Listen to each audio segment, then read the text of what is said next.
flying objects. They can be cute little toys, but I suspect, in reality, their purpose is more nefarious. I had, as many of you know, my first sighting, main sighting in 1966, and these kind of things can truly change your outlook on life for the rest of your life. Well, I happened across an article that was published on November 13th, 1984, and it was in the National Enquirer. So many people think you should take the National Enquirer with a grain of salt, and I have a propensity to also believe that. But the facts of the article check out to me.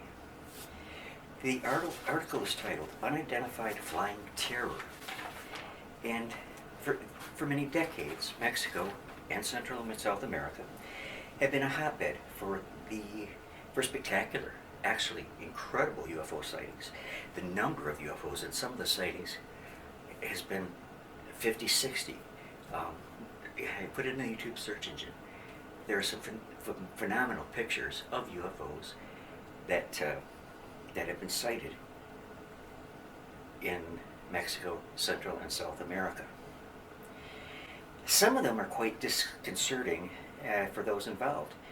Now, this article that I'm going to share with you was written by Gary Richmond, and this event occurred in the town of Demerval Loa Bayo in northeast Brazil. And the account begins with something that really caught my attention. It begins with egg-shaped UFOs.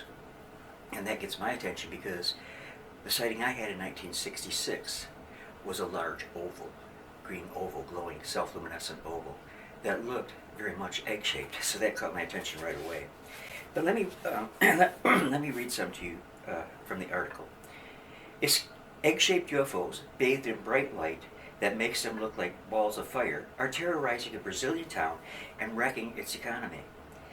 Report shocked eyewitnesses, including the town's mayor and its former chief of police. The bizarre spacecraft are frightening farm workers, and it's frightening them so badly that they won't work in their fields, fearing they'll be kidnapped by the alien visitors, assuming that they are alien visitors.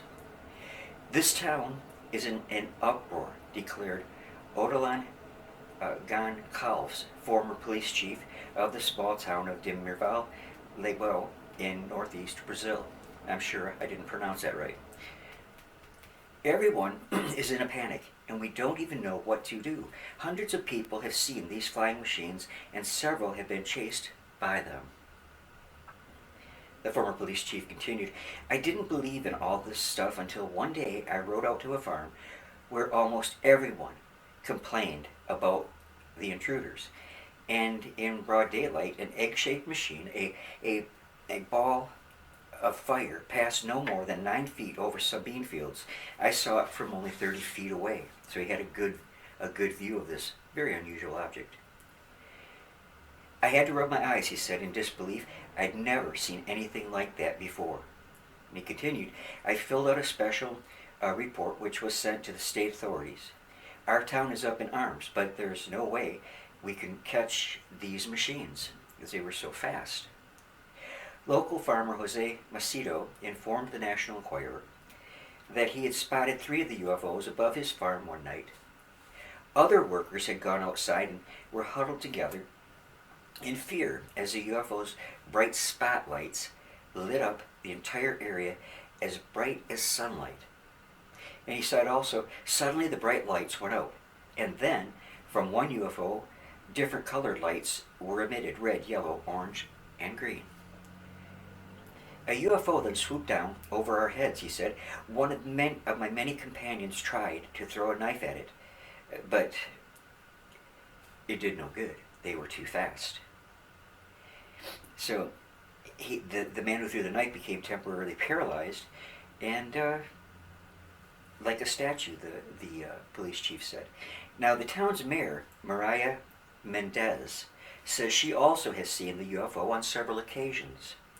As incredible as it sounds, Demerval Lo Bayo has become a playground for flying saucers, and it has affected our prosperity, Mayor Mendez said. There are many days when farmers can't work. They're afraid of being captured by the UFOs. If the flying saucers don't go away soon, our town is in danger of going bankrupt. I would presume because their economy was based on farming, and the farmers were afraid to go out into the farm fields because of these unusual objects that had no explanation that they could come up with in their minds, and nor would they in mine. I would be stumped. But it was something that would affect me the rest of my life, having seen them. But the mayor continues, there are many days when farmers can't work. They're afraid of being captured by the UFOs. If the flying saucers don't go away soon, our town is in danger of going bankrupt. I repeated myself. Just call me Brandon. I personally saw one UFO last August when I went to my family's small farm outside of town. The egg-shaped machine swooped down on some workers as if it were an ambush. I just couldn't believe that what I was seeing was real. And last April, 2 UFOs paid a visit downtown. Everyone locked themselves indoors as the 2 objects descended to roof level and whisked down our main street as if they were racing with each other. Quite a cosmic drag race, huh? And as this happened, all the street lights went out, but all the other lights in town stayed on. All we can do is pray that they leave us alone so we can all get back to work, the mayor said. End article. A perplexing case. I have not found any information on it other than this particular article that I just cited, but nonetheless quite mysterious. And if the former police chief and mayor had seen these things too, I think it adds credibility to the fact that they saw something. But what did they see? Well, it could be a natural phenomenon of some sort. It could be aliens from another planet or from another dimension. It could be spiritual beings from the dimensions that we cannot see around us, demonic or angelic, depending on the circumstances, of course. I have my own opinion of it, but even my opinion on this perplexes me. Because if these are angelic or demonic beings, then what were they trying to accomplish back in 1984 when this was published? Or back in 1966 when I had my sighting? Or further on back? I have my ideas on that. Perhaps I'll go into that with you another time. I just wanted to share this interesting and unique story with you. And thank you for watching. I love you all. Keep you in my prayers. And I'll see you again real soon. God bless you.